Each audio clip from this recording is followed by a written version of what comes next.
Pak Nurjaman, pengusaha itu biasanya tidak berani melapor atau sudah sering melapor tapi penegakan hukumnya melempem? Begini, kebanyakan tidak mau melapor. Kenapa?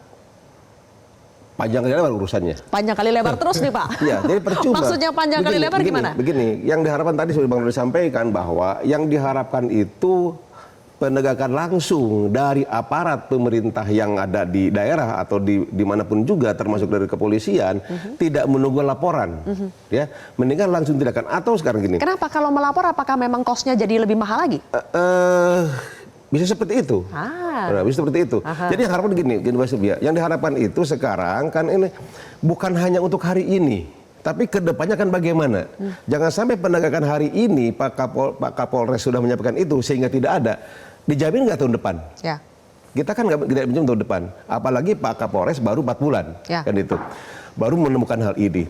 Sebaiknya dari sekarang itu dibikin aja pengumuman atau pemerintah mengeluarkan satu statement dalam bentuk tulisan, mau berbentuk keputusan presiden atau keputusan Kapolri, bikin yang paling gede di kawasan industri atau di perusahaan, yang paling gede dilarang untuk memberikan sumbangan apapun terhadap permintaan THR dan lain sebagainya.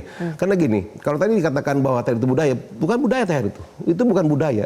THR itu adalah kewajiban pengusaha untuk memberikan kepada karyawan.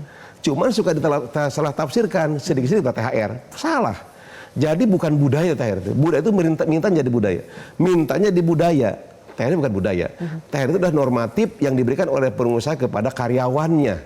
Sehingga kalau perusahaan tidak memberikan THR kan kena sanksi juga. Ya. Nah, oleh karena itu mesti membedakan mana budaya, mana THR. Ya. Apalagi tadi disebutkan bahwa THR itu ala kadar tidak. Tidak ala kadar THR itu adalah kewajiban bagi karyawan dengan ada suatu ketentuan yang harus dilaksanakan oleh perusahaan kepada karyawannya. Oke, baik.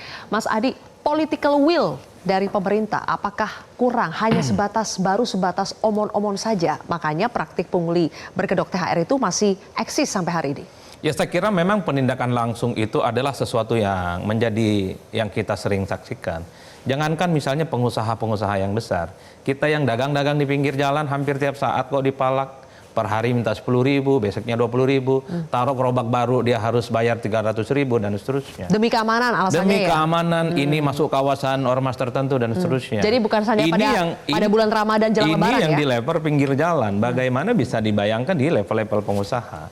Itulah yang saya sebutkan. Ini bukan soal THR, ini pemalakan ini dan ini premanisme dan ini tidak bisa dibiarkan. Saya membaca kenapa ini selalu terulang karena tidak pernah ditindak. Mungkin karena dianggap sepele, oh cuma 300.000 kok, paling akumulasinya dari sekian banyak gerobak yang dia palak 10 juta. Jadi orang mau melaporkan agak sedikit hopeless dalam konteks itu. Apalagi kalau yang melaporkan itu nggak punya backing. Bukan hanya panjang kali lebar, birokrasinya panjang. Didatangkan lagi seakan-akan kita tidak pernah melapor, padahal sudah berulang-ulang menegaskan bahwa ada sesuatu yang memang sudah terjadi. Mungkin memang saatnya adalah memviralkan seperti apa yang terjadi di Bekasi, di videoin ada ormas datang mengintimidasi, maksa, merusak, dan itu yang harus terjadi. Lagi-lagi harus viral dulu ya? Ya, itu yang kemudian memang dalam praktiknya. Yang saya heran itu kok orang yang melakukan kayak gini nggak ada takut-takutnya kok, dan seakan-akan memang tidak pernah tersentuh. Bahkan orang yang melakukan pemalakan yang semacam itu, orangnya itu-itu saja, ormasnya itu-itu saja, dan aman-aman saja, Sylvia. Wajar kalau kemudian sehari dua hari ini kita mendengarkan bahwa Indonesia memang dalam banyak hal itu darurat preman. Nah, cuman memang harus kita akui, kalau kita bicara tentang THR, ini kan adalah istilah yang digunakan secara serampangan. Abang kita yang dari Apindo misalnya sudah menegaskan bahwa sebenarnya THR itu adalah kewajiban bagi staf misalnya, ataupun bagi karyawan. Tapi belakangan ini yang disebut dengan THR, semua orang yang dikira punya duit, apakah dia itu orang biasa ya dimintain THR. Sekelas saya, dosen, peneliti, hampir setiap hari saya menerima WA, Bang Bro, THR adakah? Kira-kira begitu. Iya kan? Apalagi Bang Sahroni, pimpinan Komisi 3, Komisi Basah, pasti WA-nya penuh permintaan THR. Apalagi basis konstituennya banyak kan. Itu yang saya kira bahwa memang THR itu selalu dijadikan sebagai momentum untuk meminta sesuatu, tujuannya adalah memeriahkan bagaimana Idul Fitri itu bisa mantap. Nah, konteksnya pemalakan yang dilakukan oleh ormas bukan THR. Ini hanya menggunakan momentum Idul Fitri untuk malak orang dan perusahaan-perusahaan yang dinilai banyak uangnya. Itu saja. Oke. Dan mungkin gini Mbak, Iya, Pak. yang seharusnya bukan hanya tindakan sesaat, tapi bagaimana pemerintah membuat satu regulasi dalam peredaran ormas. Ormas itu mesti diteliti, mesti dievaluasi tentang peredaran ormas. Dibersihkan lah. Mana ini apakah ini ormas benar atau hanya ormas-ormasan? Mesti harus dilihat bagaimana itu ormas itu apakah ini ilegal atau legal. Terdaftar loh Pak tadi misalnya contoh yang disebutkan oleh Pak Kapolres. Apalagi kalau berarti ada satu yang kurang bagus di dalam penetapannya.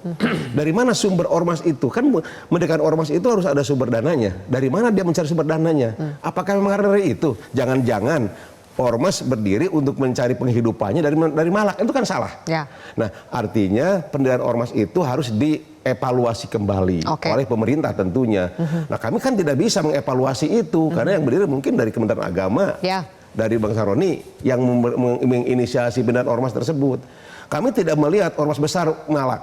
Muhammadiyah nggak pernah lihat dengar, NU nggak pernah, apalagi yang besar-besar nggak pernah kan kita mendengar bahwa ini dari NU atau nggak ada.